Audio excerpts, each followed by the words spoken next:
नव प्रभात की बेला लाए फिर से नई उमंग, परमात्म रंग संग यहाँ सजेंगे जीवन के सब रंग, सब रंग, सब रंग।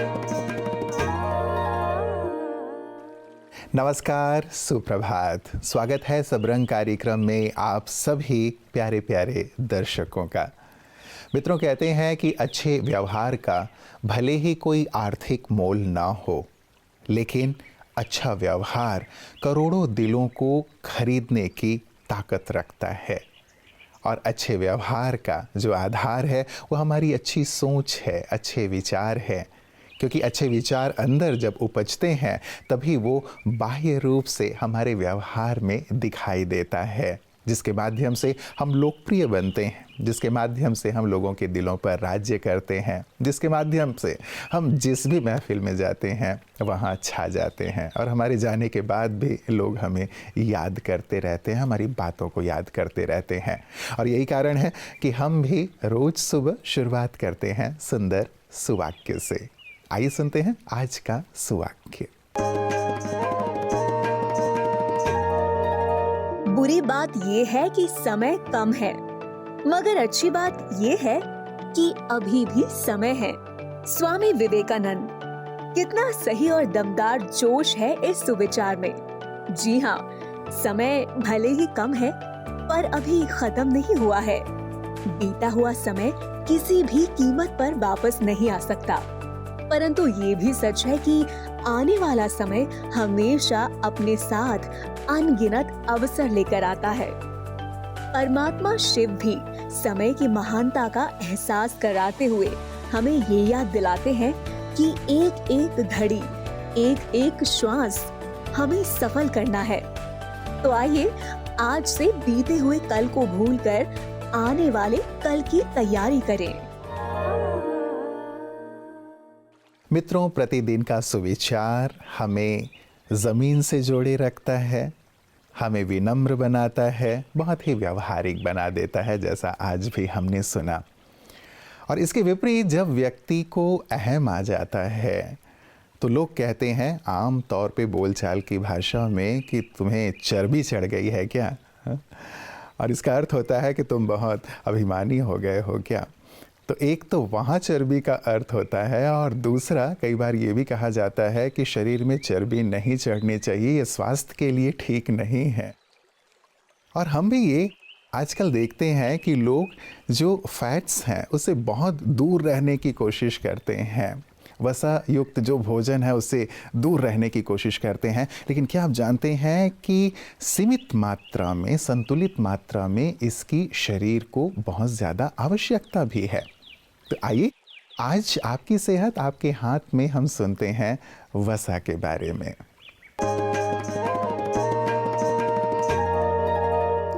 ओम शांति। Good morning friends.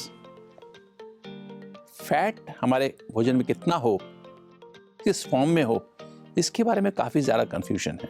वैसे तो जो भी हम खाते हैं, गेहूँ खाते हैं, सीरियल दूसरे सीरियल्स लेते हैं, बाजरा लेते हैं, दालें लेते हैं, सब्जियां लेते हैं, इन सब में कुछ ना कुछ मात्रा में फ़ैट होता ही है।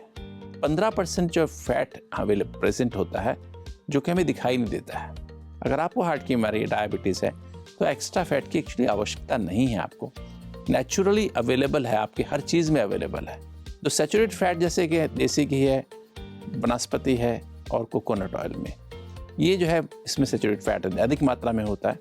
और अनसैचुरेटेड फैटी एसिड्स जैसे मूफा और पूफा कहते हैं, तो उसमें हमें डिफरेंट तरह के ऑयल्स यूज़ कर सकते हैं, जैसे कि तिल का तेल इस्तेमाल कर लें, सरसों का तेल इस्तेमाल कर लें, वर्जिन ऑलिव ऑयल इस्तेमाल कर लें। कभी कभी हम कोकोनट ऑयल भी यूज़ कर सकते हैं, कभी कभी हम देसी घी भी ले सकते हैं। डिपेंडिंग ऑन योर एक्टिविटी, आपकी एक्टिविटी कैसी है उसके ऊपर डिपेंड करता है।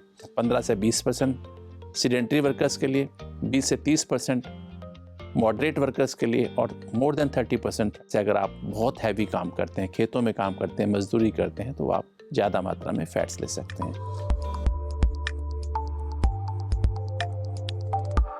आइए दोस्तों, आज हम जानेंगे 5 ऐसे खाद्य पदार्थों के बारे में जो हेल्दी फैट से भरपूर हैं। पहला है पीनट बटर, यानी मूंगफली से प्राप्त बटर।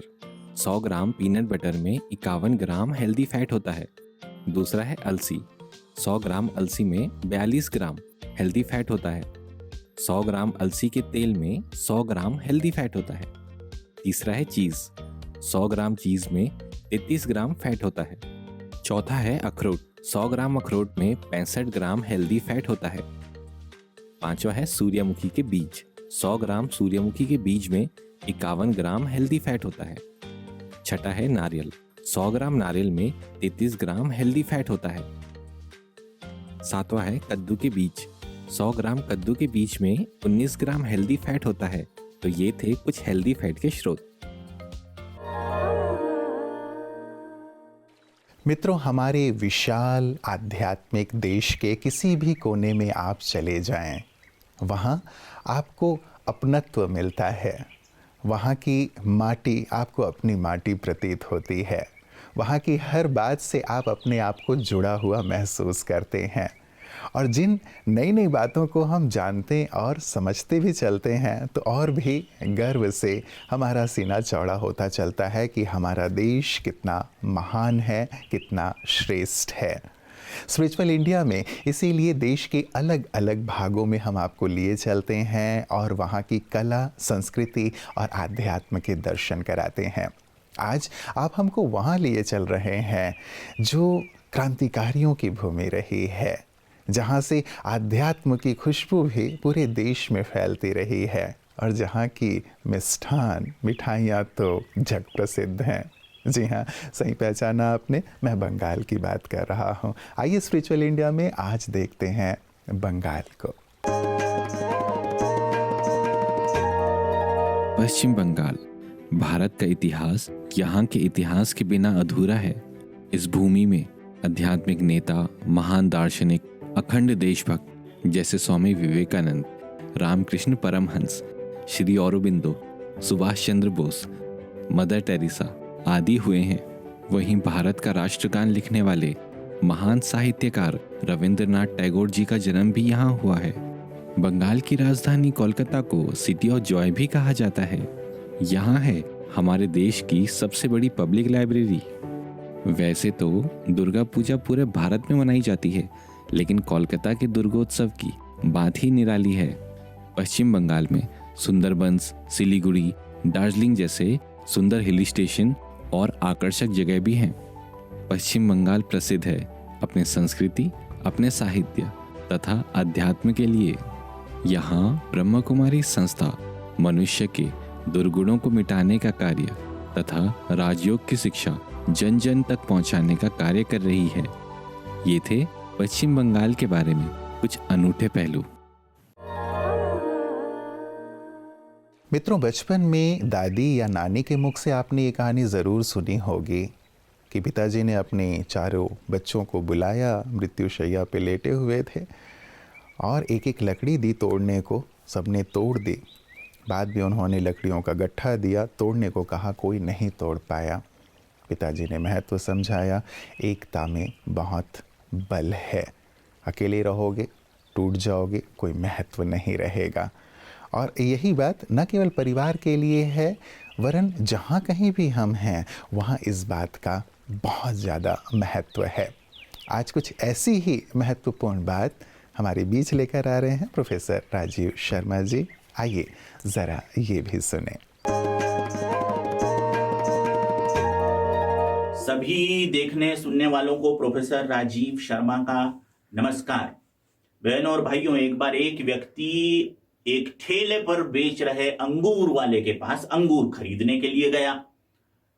व्यक्ति ने अंगूरों का भाव पूछा तो ठेले वाले ने कहा कि ये अंगूर जो गुच्छे में हैं ये 50 रुपए किलो हैं, और ये अंगूर जो बिखरे हुए हैं, टूटे हुए हैं, एक एक अलग हैं और टोकनी में भरे हुए हैं, ये 25 रुपए किलो है। व्यक्ति ने प्रश्न किया कि जब अंगूर एक ही हैं, उसके बाद भी इन अंगूरों का भाव 50 रुपए किलो और दूसरे अंगूरों का भाव 25 रुपए किलो क्यों है? तो उस अंगूर बेचने वाले ने बड़ा खूबसूरत उत्तर दिया। उसने कहा कि जिन अंगूरों का भाव 50 रुपए किलो हैं वे संगठित हैं, वे अपनी जड़ों से जुड़े हुए हैं इसलिए इनका भाव ज्यादा है। और जो टूटे हुए हैं, बिखरे हुए हैं, अलग अलग हैं, विलग विलग हैं, उन अंगूरों का भाव इनसे आधा है। संगठित रहें, नेक काम के लिए संलग्न रहें। नमस्कार। मित्रों, परमात्मा की याद वह गंगा जल है जो मन से अशुद्धता को धो डालती है, मन में शुद्ध और सात्विक विचारों को जन्म देती है।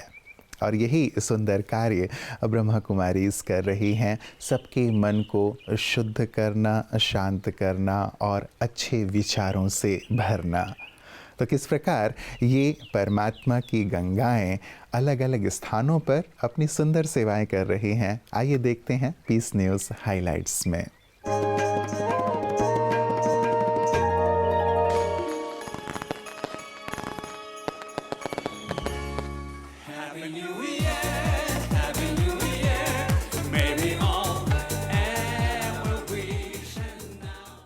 A greeting of peace to my sisters and my brothers, and I wish you a very, very happy New Year. Happy New Year to everyone from Indonesia. Happy New Year, everyone. May you hold the hands of God in your hands. Be humble and keep smiling always. Happy New Year from Sri Lanka. Доброе слово сделаю другом надежным любого.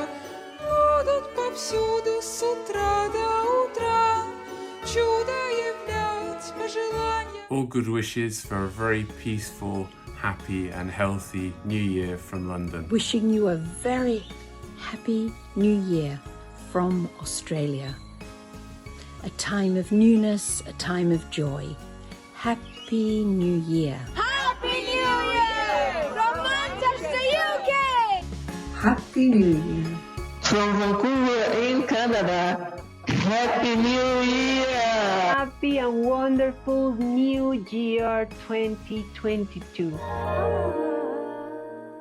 मित्रों, जीवन को सभी रंगों से सराबोर करने के लिए आज केवल 3 शब्दों को याद रखें: मुस्कुराना, शुक्राना और किसी का दिल ना दुखाना। बड़े ही सुंदर से 3 शब्द हैं। हम मुस्कुराएं।